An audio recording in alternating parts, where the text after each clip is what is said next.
మా అక్కగారైన sister Mary gold గారు దేవుని వాక్యం అందించబోతూ ఉన్నారు. వీరు 3 సంవత్సరాల ఉపవాసం ఉండి ప్రార్థన చేయడం ద్వారా పరిశుద్ధాత్మతో నింపబడిన వారై ఆత్మ సంబంధమైన వరములు కలిగి ప్రభువుతో మాట్లాడుతూ దర్శనాల ద్వారా కళల ద్వారా ప్రభు సన్నిధిలో గడుపుతూ అనేక మందిని ఆత్మీయంగా సిద్ధపరుస్తూ బలపరుస్తూ ఉన్నారు. వీరు ప్రార్థన చేసి దర్శనాలను కలభావాలను తెలుసుకొని అనేక మందికి తెలియచెప్పి అనేక మంది పట్ల దేవుని యొక్క చిత్తం ఏ విధంగా ఉందో ప్రార్థన ద్వారా వారు తెలుసుకొని అనేక మందితో పంచుకుంటూ అనేక మందిని బలపరుస్తూ దేవుని సన్నిధిలో బహుబలంగా వాడబడుతున్న దైవజనులు. వీరి వాక్యాన్ని ఇప్పుడు విందాం. యేసయ్య ఈ లోకంలోనికి రావడం అనేది భూమి పునాదులు వేయకముందే నిర్ణయించబడిన నిర్ణయం. అది భూమి పునాదులు వేయబడకముందే. అయితే ఆయన ఈ లోకంలోనికి వచ్చినప్పుడు ఏం చేయాలి అనేది కూడా నిర్ణయించబడింది. ఎప్పుడు రావాలి, ఏం చేయాలి అనేది, ఎప్పుడు రావాలి, ఎలా రావాలి, ఎందుకు రావాలి అనేది నిర్ణయించబడింది. యేసు ప్రభువు రాకముందు సాతాను శత్రువు అనేది తయారైపోయింది. ఆ శత్రువు యొక్క క్రియను నిర్మూలన చేయాలి అంటే యేసయ్య రావాలా. ప్రవక్తల ద్వారా కానీ, పరిసయ్యుల ద్వారా కానీ, సద్దుకాయల ద్వారా కానీ, యాజకుల ద్వారా కానీ ఈ పనులన్నీ జరగవు. కొంతవరకు మాత్రమే. యేసయ్య చేసిన కార్యాలు, అద్భుత కార్యాలు, ఆశ్చర్య కార్యాలు ఈ రోజుల్లో దైవజనులు ఎవరు చేయగలుగుతున్నారు? చేయలేరు. ఎందుకు అంటే అది ఆయనకే సాధ్యం. ఇప్పటిదాకా వాక్యంలో విన్నాము, ఆయన చేసిన కార్యాలు, ఆయన చేసిన అద్భుతాలు ఎవరూ చేయలేనివి, ఎవరికి చేత కాదు అది. అందుకే పరలోకపు తండ్రి ఆ రోజు నిర్ణయించాడు. ఏమని అంటే, నా కుమారుడైన క్రీస్తు పోతేనే ఇవన్నీ చక్కపరచబడవు. భూమి అనేది ఆయనకు ఒక ఇల్లు లాంటిది. ఆ ఇంట్లో ఉన్న వాటిని అన్నిటినీ సైతాన్ని చల్లచెదరు చేసేసింది. అవన్నీ చక్కబెట్టాలంటే అవి ఎక్కడున్నాయో తెలిసిన వాళ్ళు కావాలి. ఎక్కడ ఏవి ఉన్నాయి అనేది తెలిసిన వాళ్ళు. మా ఇంట్లో ఏముందో నాకు తెలుసు. ఎవరన్నా వచ్చి అక్క నీ ఇల్లు సర్దుతామంటే ఎలా పెట్టగలరు? మీరు పెట్టే ప్రతి వస్తువు నాకు నచ్చదు. ఎందుకంటే అది ఆ ప్లేస్లో ఉండకూడదు కాబట్టి, ఆ ప్లేస్లో ఉండాల్సిన వస్తువు కాదు కాబట్టి అవన్నీ నాకు నచ్చవు. అలాగే ఎవరిని పంపినా పరలోకపు తండ్రి యొక్క ఉద్దేశము ఉన్నది ఉన్నట్టు చేయలేకపోతున్నారు. ఎవరికి జాతకట్లా ఆయన ఉద్దేశము ఉన్నది ఉన్నట్లుగా. శత్రువైన ఆ సాతాను ఏ కాలంలో ఏ విధంగా పని చేయాలో అన్నీ నిర్ణయించబడే పంపబడింది. అది కూడా పాత నిబంధన కాలంలో శత్రుత్వం అంతా కూడా శరీర సంబంధంగా ఉంటుంది. ఆత్మ సంబంధమైన శత్రుత్వం అప్పుడు లేదు. ఆత్మ సంబంధమైన శత్రువులు లేరు. శరీర సంబంధమైన శత్రుత్వం ఎక్కువగా ఉండేది. అందుకే కయ్యూను హేబేలను చంపేశాడు. శరీర సంబంధమైన శత్రుత్వం అది. దేవుడిని బలి తీసుకున్నాడు, నా బలి అంగీకరించలేదు కాబట్టి నీ మీద నాకు కోపం వచ్చింది, నేను చంపేశాను అన్నట్టుగా చంపేశాడు. పాత నిబంధన కాలంలో చాలామంది ఇలాగే, చాలామంది శత్రువులు చాలా భయంకరంగా బాధించేవాళ్ళు. కానీ ఆ కాలంలో కానీ ఈ కాలంలో కానీ ప్రభువు చెప్పేది ఒక్కటే, ఏంటి అంటే, నాకు నీవు పరిపూర్ణంగా లోబడాలి.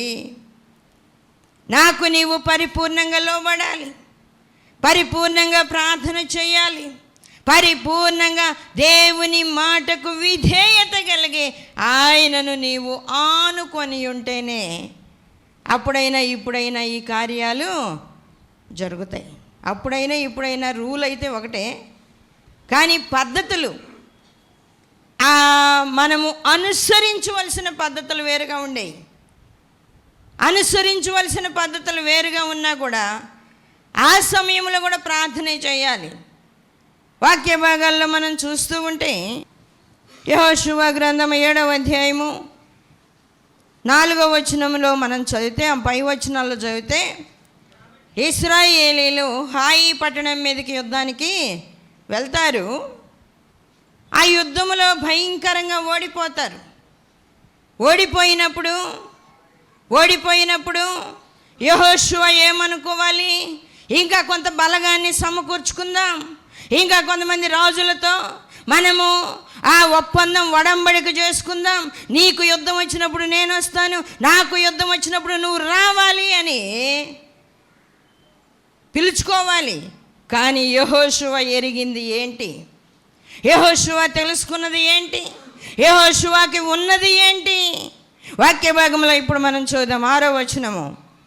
యెహోషువ తన బట్టలు చింపుకొని తానును ఇశ్రాయేలీల పెద్దలను సాయంకాలము వరకు యెహోవా మందసము నెదుట నేల మీద ముఖములు మోపుకొని తమ తలల మీద ధూళి పోసుకొనుచు, అయ్యో ప్రభువా యెహోవా, మమ్మును నశింపజేయనట్లు అమోరీయుల చేతికి మమ్మును అప్పగించుటకు ఈ జనులను ఈ యొర్దాను నీవెందుకు దాటించితివి?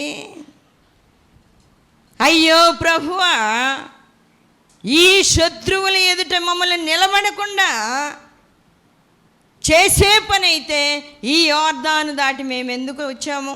అందుకే ఎందుకు తీసుకొచ్చావు? ఈ యొర్దానుని ఎందుకు దాటించావు? యెహోషువకి తెలిసిన విద్య ఒక్కటే, దేవుని సన్నిధిలో ముఖము నేల మోపుకొని ఆడవడమే. దేవుని బిడ్డలందరికీ ఉండాల్సింది అది ఒక్కటే, తెలుసా? పోట్లాడడమో, గొడవ పడ్డమో, కొట్లాటకు వెళ్ళడమో కాదు. దేవుని సన్నిధిలో మోకరించి ముఖము నేల మోపుకొని ప్రార్థన చేయాలి. ప్రార్థన చేయకుండా ఆ సమస్య ఎప్పటికీ పోదు. ఆ ప్రార్థన లేకుండా ఆ సమస్యను జయించడం అనేది సాధ్యం కాదు. యెహోషువ ముఖము నేల మోపుకొని ప్రార్థన చేసినప్పుడు ప్రభువు ఆ పాపం ఏంటో తెలియజేసి ఆ పాపాన్ని పరిహరించి, ఆ తరువాత ఆ పాపము పరిహరించబడిన తర్వాత కొద్ది మందితోనే దేవుడు యెహోషువకు విజయాన్ని అనుగ్రహించాడు. ఆ తరువాత కాలంలో కూడా వాక్య భాగాల్లో మనం చూస్తూ ఉంటే, మొదటి రాజుల గ్రంథం 22వ అధ్యాయం 29వ వచనం నుండి చూద్దాం. ఇశ్రాయేలు రాజును యూదా రాజుకు యెహోషాపాతును రామోత్గిలాదు మీదికి పోవచ్చుండగా, ఇశ్రాయేలు రాజు, నేను మారు వేషం వేసుకొని యుద్ధములో ప్రవేశించదను, నీవైతే నీ వస్త్రములు ధరించుకొని ప్రవేశించుమని యెహోషాపాతుతో చెప్పి మారు వేషం వేసుకొని యుద్ధమందు ప్రవేశించాను. అహాబు రాజు అంటూ ఉన్నాడు, ఇదిగో నేనైతే యుద్ధములో మారు వేషం వేసుకొని వస్తాను, కానీ నీవు నీ వస్త్రాలు మాత్రమే ధరించుకోండి. అప్పుడు యెహోషాపాతు అడగాల. ఈ రోజుల్లో చాలా తెలివి ఉంది మనుషులకి. ఏదైనా ఒక విషయం చెప్పామంటే ఇది ఎందుకు ఇలా చేయకూడదు అనేవాళ్ళు. కానీ ఆ రోజుల్లో యెహోషాపాతు అలా అడగలేదు. ఎందుకని? నీవు నీ వేషముతో రాజు వస్త్రాలతో రాకుండా నువ్వు మారు వేషం వేసుకోవడం ఏంటి, నేను రాజు వస్త్రాలు ధరించుకోవడం ఏంటి, అసలు నీ ఉద్దేశం ఏంటి అనాలా. కానీ యెహోషాపాతు అనలా. ఏదన్నా శోధన వస్తే, ఏదైనా ఇబ్బంది కలిగితే నేను నా దేవుని మీద ఆనుకొని వెళ్తున్నాను కదా, ఏదైతే అయిందిలే అనుకుంటా వెళ్ళిపోయాడు. అలాగే రాజవస్త్రాలతోటి వెళ్ళిపోయాడు. యెహోషాపాతు రాజవస్త్రాలు ధరించుకుని యుద్ధానికి వెళ్ళినప్పుడు ఆ తర్వాత వచనం చూద్దాం. 32వ వచనం. రథాధిపతులు యెహోషాపాతును చూచి ఇతడే ఇశ్రాయేలు రాజు అనుకొని అతనితో పోట్లాడుటకు అతని మీదికి వచ్చిరి. యెహోషాపాతు కేకలు వేయగా, ఏమని కేకలేసింది? ప్రభువా, ఈ అహాబు రాజు ఆ యొక్క మాయంతా నాకు అర్థం కాలేదయ్యా. రాజవస్త్రాలు ధరించుకొని రమ్మంటే నేను అలాగే వచ్చేసా. ఆయనేమో మారు వేషం వేసుకొని వచ్చాడు. ఎక్కడ చూస్తేనేమో రాజుతో మాత్రమే యుద్ధం చేయమంటున్నారు. ఇప్పుడు నేనేం చేయాలి? కేకలు పెట్టాడు తెలుసా. కొన్నిసార్లు దేవుడు మన మొర వినాలి అంటే కేకలేక తప్పదు తెలుసా. కేకలు వేయకుండా ఆ సమస్య నుంచి మనం విడుదల పొందలేం. అల్లాడకుండా విడుదల పొందలేం. ముఖము నేల మోపుకోకుండా విడుదల పొందలేం. కన్నీరు కార్చకుండా విడుదల పొందలేము. దేవుని సన్నిధిలో మనం విడుదల పొందాలి అంటే ఇవన్నీ జరగాలి. కేకలు వేశాడు యెహోషాపాతు. కేకలు వేయగానే వాళ్ళంట గుర్తుపట్టారంట. అంటే దేవుడే వాళ్ళకి ఆ జ్ఞాపకము ఇచ్చాడు.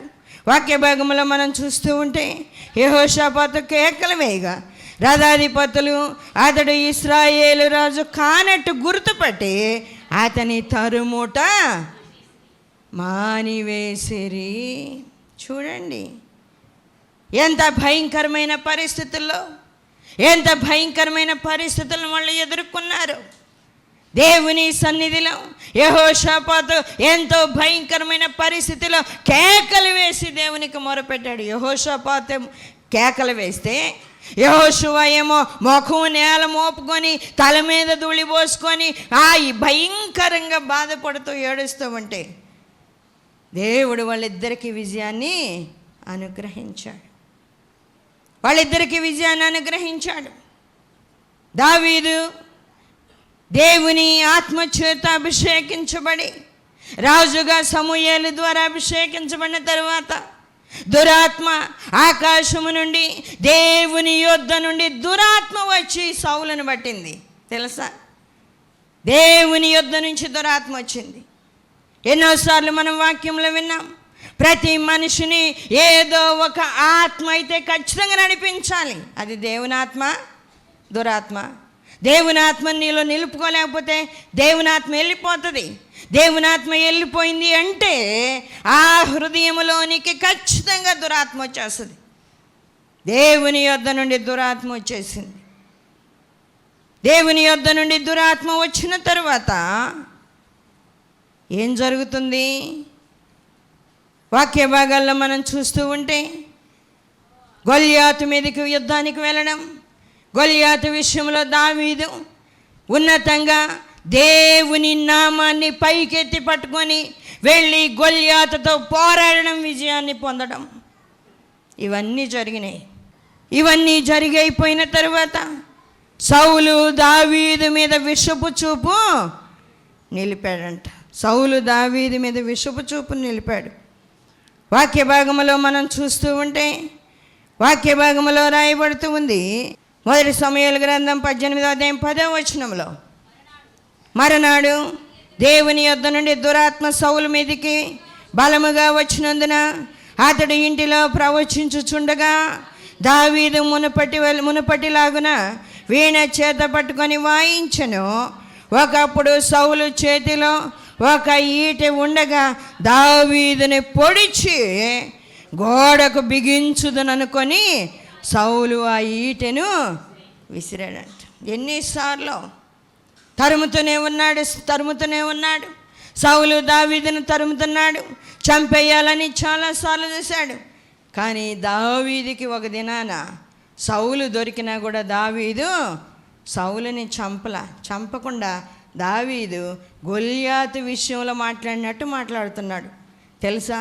గొల్యాతు విషయంలో జీవము గల దేవునిని కలిగి ఉన్నాను, సున్నతి లేని ఈ ఫిలిస్తీయుడు ఎంత అన్నట్లుగానే ఆ యొక్క విషయంలో ఆత్మతో నింపబడిన వాడుగా దావీదు ఉండి దావీదు మాట్లాడుతున్న విషయాలు ఏంటి అంటే మొదటి సమూయేలు గ్రంథం 24వ అధ్యాయము 11వ వచనం నుండి, నా తండ్రి చూడుము, ఇదిగో చూడుము, నిన్ను చంపక నీ వస్త్రములు మాత్రమే కోసితిని గనుక నా వలన నీకు ఎంత మాత్రమును కీడు రాదనియో, నాలో తప్పిదము ఎంత మాత్రమును లేదనియో నీవు తెలుసుకొనవచ్చును.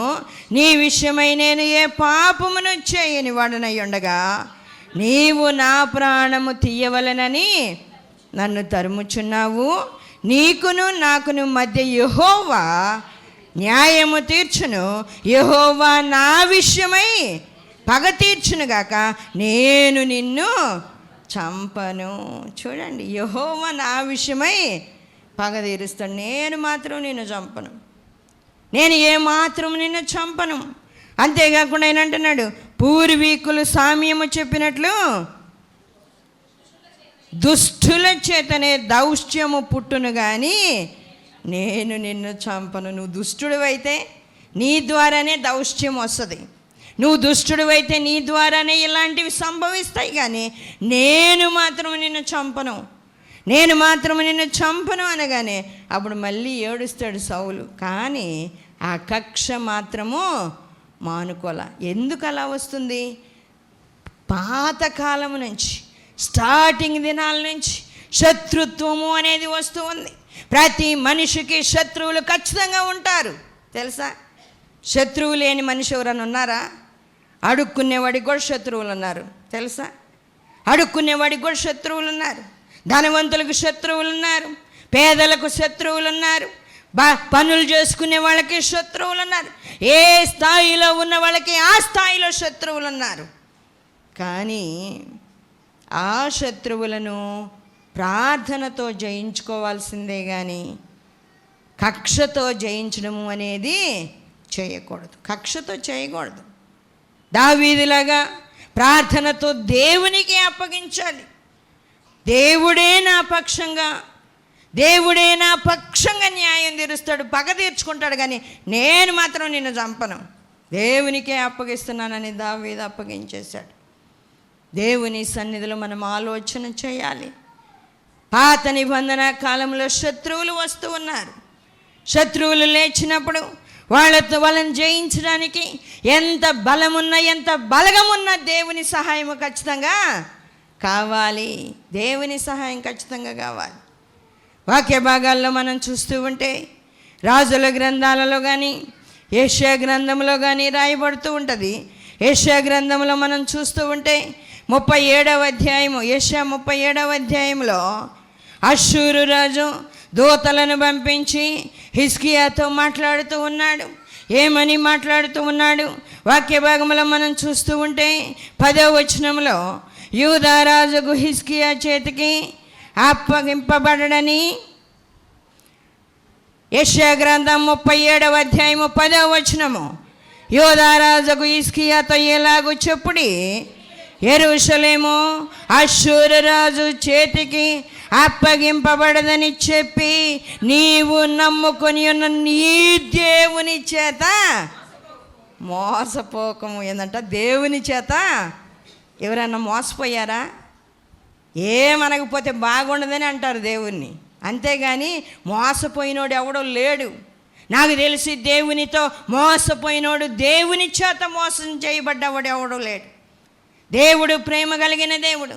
నీ హృదయ స్థితిని బట్టి ఆయన నీకు కృప చూపే దేవుడే, కానీ నీ హృదయంలో సరి అయిన స్థితి లేకుండా దేవుడు నాకు మేలు చేయలేదంటే అది కుదరదు.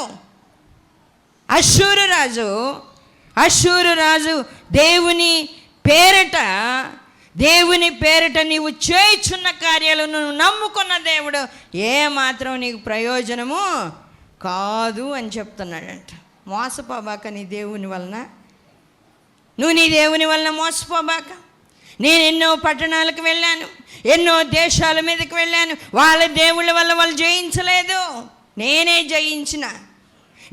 జయించాను.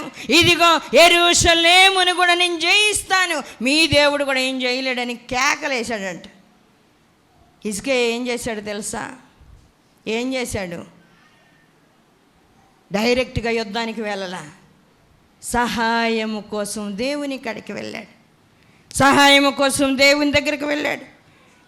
హిజ్కియా 14వ వచనము, హిజ్కియా దూతల చేతిలో నుండి ఆ ఉత్తరము తీసుకొని చదివి యెహోవా మందిరములోనికి పోయి యెహోవా సన్నిధిని దాన్ని విప్పి పరచి యెహోవా సన్నిధిని ఇట్లని ప్రార్థన చేశాను, యెహోవా కెరూబుల మధ్యను నివసించున్న ఇశ్రాయేలీల దేవా, భూమి ఆకాశములను కలుగజేసిన అద్వితీయ దేవా.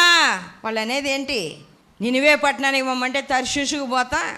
యోనా కూడా చదువుతున్నాడు, ఏంది నువ్వు ఎక్కడి నుంచి, ఎవరివి, ఏ వంశపు వాడివి, ఏంది ఇట్ట నిద్రపోతున్నావు, పోడ మునిగిపోయి అందరం చచ్చేటట్టుంటే నీకు అంత నిద్ర ఎట్టబడుతుంది అనగానే ఆయన చెబుతున్నాడు, నేను ఎవరినంటే ఆకాశమునకు భూమికి సృష్టికర్త అయినా ఆ దేవుని బిడ్డను నేను హెబ్రీయుడను అంటున్నాడు. వాళ్ళు మాట్లాడే మాట, వాళ్ళ ప్రార్థనా విధానం మనం గ్రహించాలి. వాళ్ళ ప్రార్థనా విధానం, వాళ్ళ దేవుని గురించి వర్ణించే విధానం. ఇదిగో హిజ్కియా అంటూ ఉన్నాడు, ఆకాశమునకు భూమి ఆకాశములను కలుగజేసిన అద్వితీయ దేవా, నీవు లోకమందున్న సకల రాజ్యములకు దేవుడవై ఉన్నావు.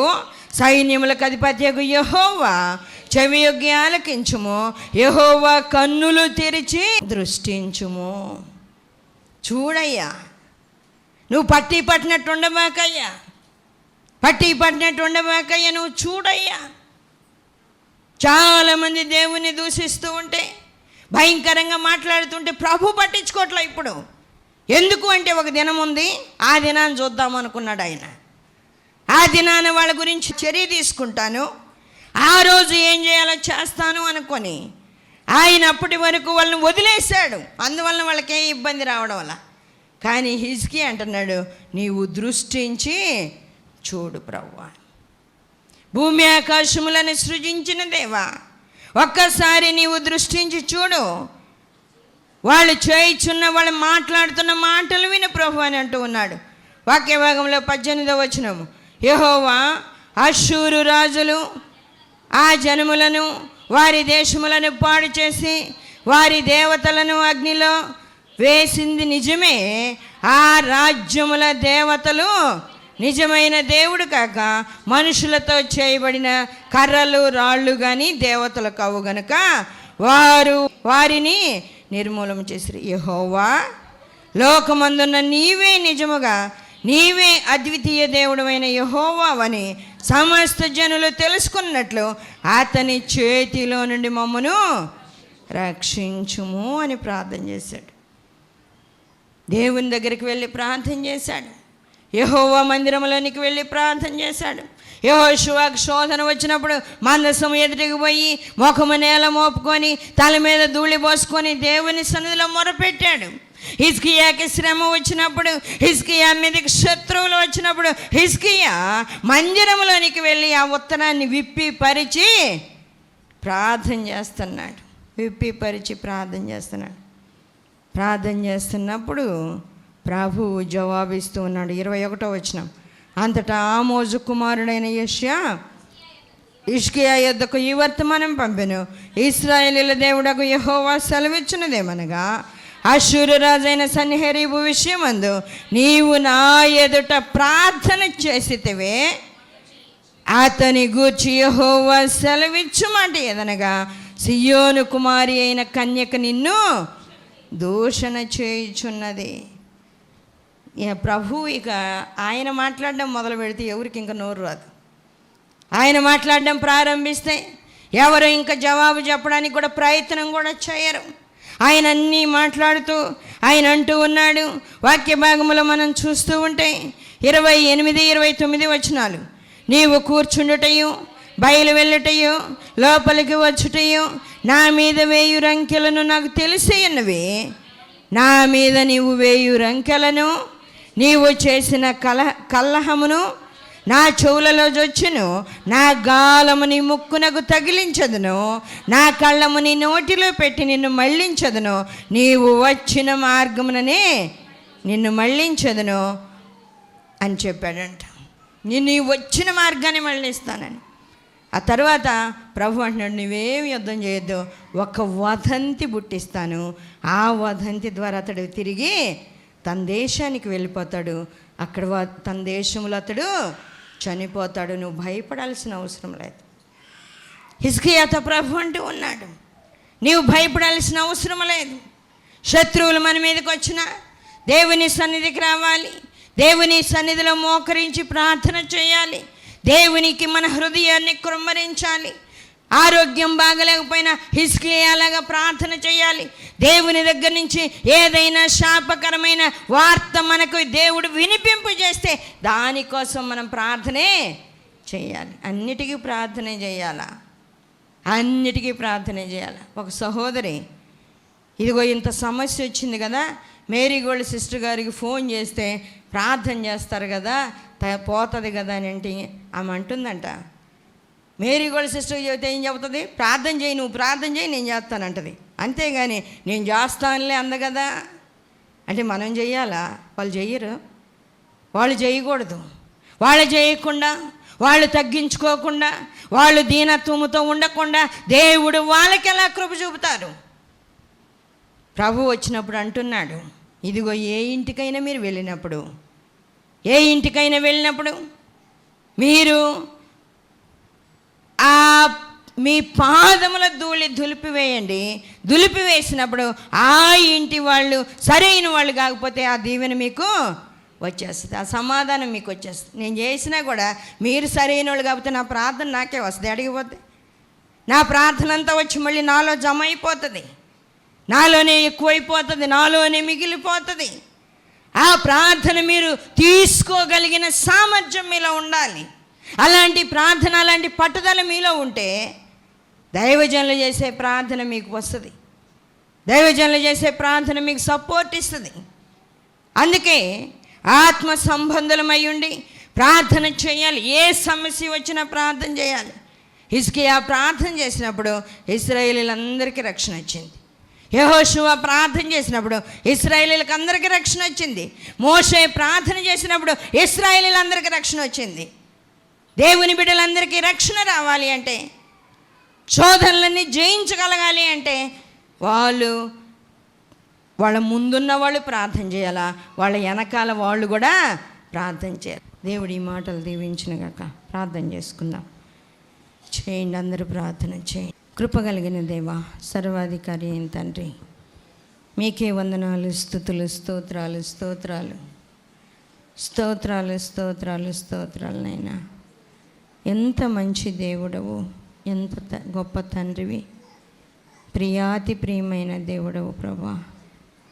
రాజులకు రాజువు, ప్రభువులకు ప్రభుడవు, జీవాధిపతివి, జీవము కలిగిన దేవుడవు, మా రాజునైనా మీకు స్తోత్రాలు. ఇదిగోనైనా క్రొత్త నిబంధనలో పౌలు గారి ద్వారా మీరు వివరించిన వివరణలను బట్టి వందనాలు. ఆపద్దినమున అపవాదిని ఎదిరించుటకు శక్తివంతులగినట్లు దేవుడిచ్చు సర్వాంగ కవచం ధరించమని నైనా మీరు వాక్యం ద్వారా తెలియజేసినందుకు వందనాలు. ప్రతి బిడ్డకు ఇటు సర్వాంగ కవచమును ధరింపజేయండి. ఆత్మతో నింపండి, శక్తితో నింపండి, సాతాన్ తంత్రాలపై జయమివ్వండి.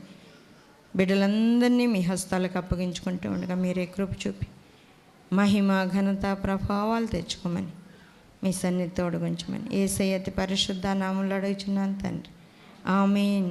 మరిన్ని వివరముల కొరకు మమ్మలను సంప్రదించవలసిన చిరునామా marigold foundation, holy spirit church, Vishwanathapuram, Podili, Prakasam జిల్లా, పిన్ కోడ్ 523240.